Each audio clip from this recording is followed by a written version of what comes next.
So before we move into our final, or yeah, before we move into the discussion of all the different intersectionality and all, we want to first kind of pose this question of, is a socialist society even possible? You know, we've talked about a society that can kind of take care of everyone and allow you to explore your creativity and find happiness ultimately, right? And is that being ridiculous, right? Is that being, you know, too much, too far, and too much expectation? Certainly some people would say that, right? Some people would critique and say you're being absurdly utopian, is one one quote that socialists might recognize. But I think the answer is that it's not only possible, but it is actually sort of human nature. I use that term kind of sparingly because there's a whole lot of background to it. But what I mean is what's on the slide here. For 99% of human history, humans have actually lived in some type of egalitarian and socialist society. Capitalism, especially the capitalism has infected our culture and all that we know today, is extremely new in terms of human history. Capitalism has only been around for a few hundred years, and really the kind of capitalism that we live in today, this global capitalism, is less than 100. It's really post-World War II. So it's important to keep in mind that as much as capitalism in this type of society feels sort of everywhere, and it sort of feels inevitable, that's also kind of what billionaires want us to think, right? They want us to feel kind of hopeless, that there's no other alternative.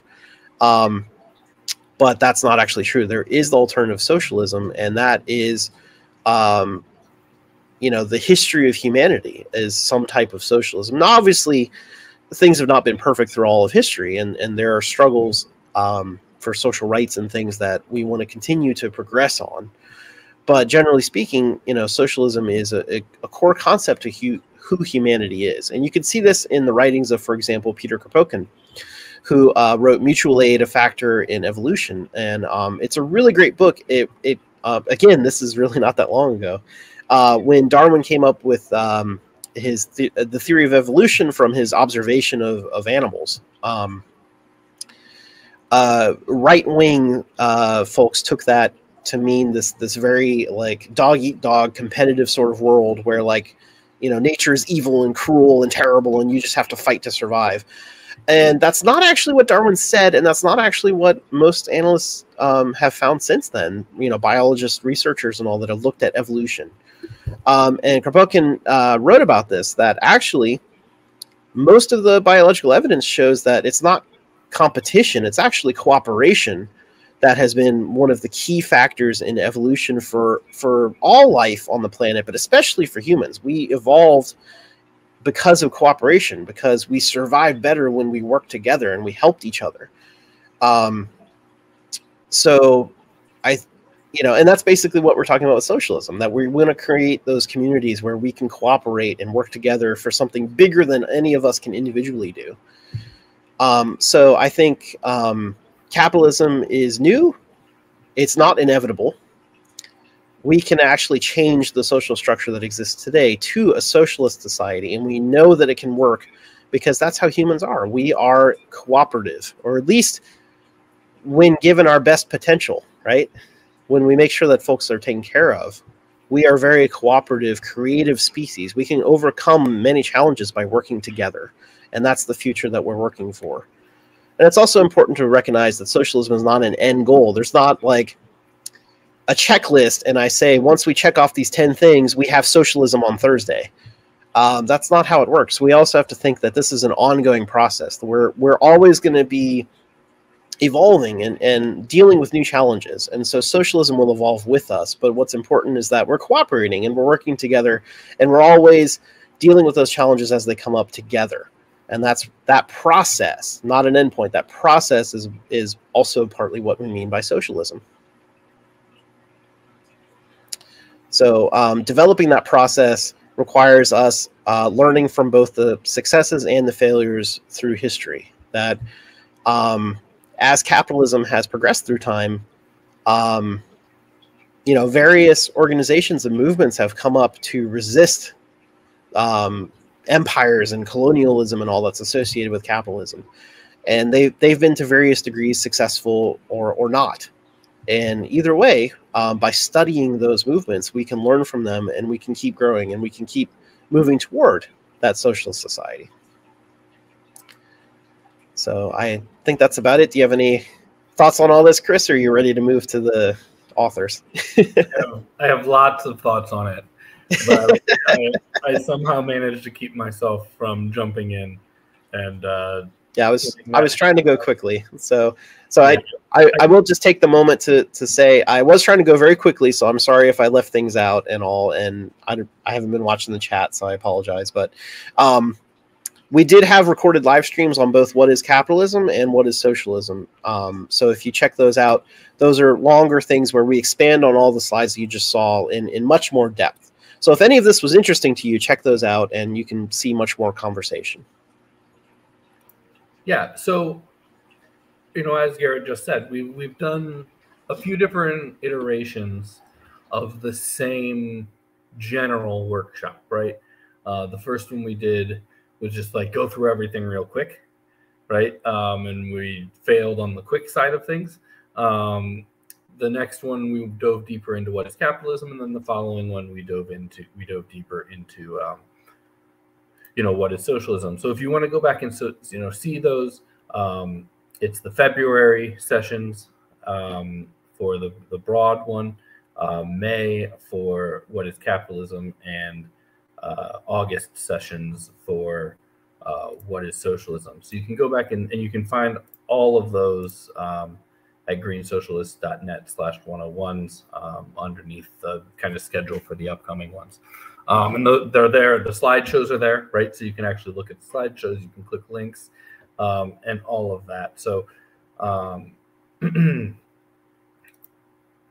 leads us to, the second part of today, which is to try to talk about some, authors and thinkers and movements that didn't fit into that structure, right, of what is capitalism or what is socialism, or even kind of the very narrow perspective we were taking on it, right?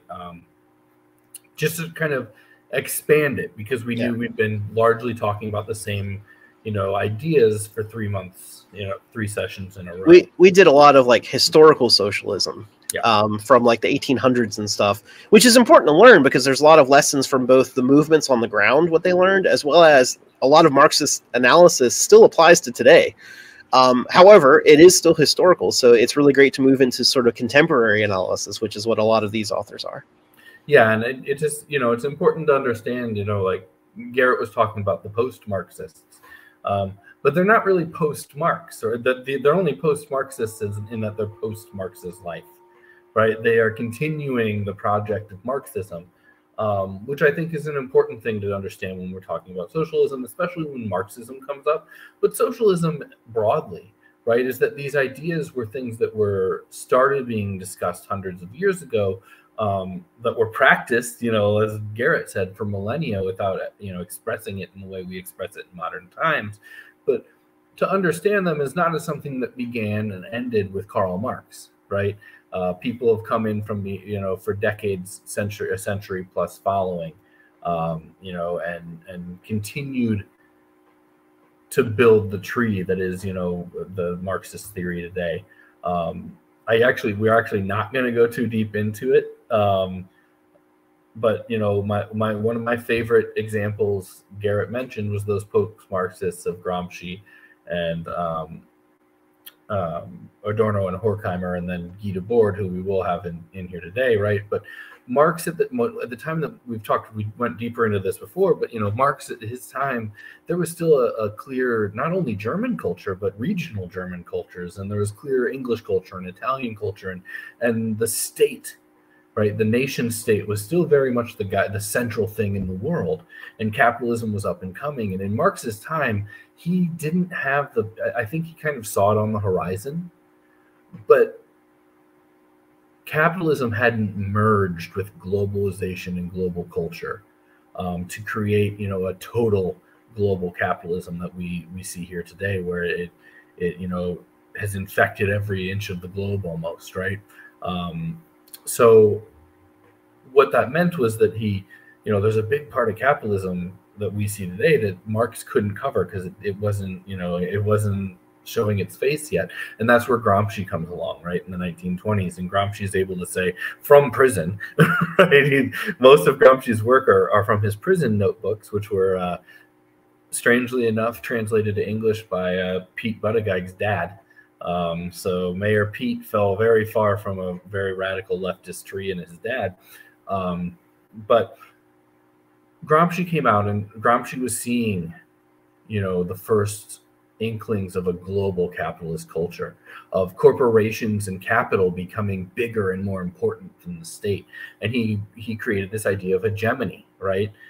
So he expanded upon Marx. And then after World War II, you've got Horkheimer and Adorno who start talking about the culture industry, right? And how even culture is now commodified and capitalized on. Culture in itself is now a sector of the economy, right? Not a representation of a society of it necessarily. And then following up with that, you've got Guy Debord out of France and with the Situationists in the 60s, and his Society of the Spectacle gets into talking about how what we even think of as the world we live in is a myth, is a bauble, is a smoke screen, right? And so you see, right, something that was missing in Marx's time, this total cultural absorption by capitalism, was kind of recognized and thought upon in steps as it arose from Gramsci into Adorno and Horkheimer into Debord, and then into modern thinkers that we a couple will talk about. So it's really important to understand that these things didn't start and end with someone, right? It's a long continuing lineage of thought. And before we do dive in, I do want to go right back to that first slide, right? And just reiterate, this is probably the most unprepared I've felt for one of these. And it's because of the massive bounds of work. Like I literally I've been pulling books, and going through my things. And it's like, what makes the cut?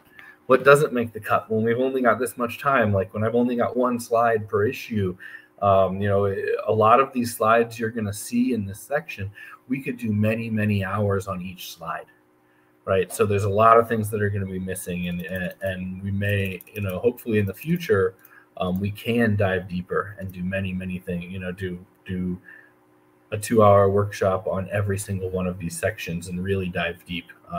But this is a 101, so, there we are.